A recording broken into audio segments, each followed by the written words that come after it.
be a good tutor for your student, the first thing that you're going to want to focus on is deciding what your specialty is. It's really hard, if not impossible, to be really good at teaching everything. So it's important to specialize in something that you feel really comfortable with, that you're confident in, and that you know you can teach to someone else.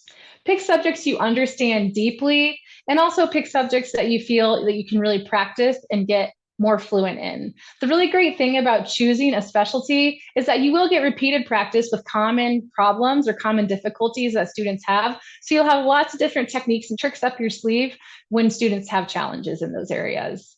When you actually start tutoring your first student, it's really important to individualize your instruction to that student. So it's important that you get to know what their needs are. You can do that through things like talking to the student, reviewing their recent assignments, reviewing tests that they have, even talking to their teachers. Once you understand what that student's goals and needs are, you're ready to start teaching. After you started teaching, it's still important to regularly check in on the student's assignments, check in with the students verbally and ask them how they're doing. Make sure that your tutoring is meeting their needs and make any adjustments as necessary so they continue to make progress and meet their goals.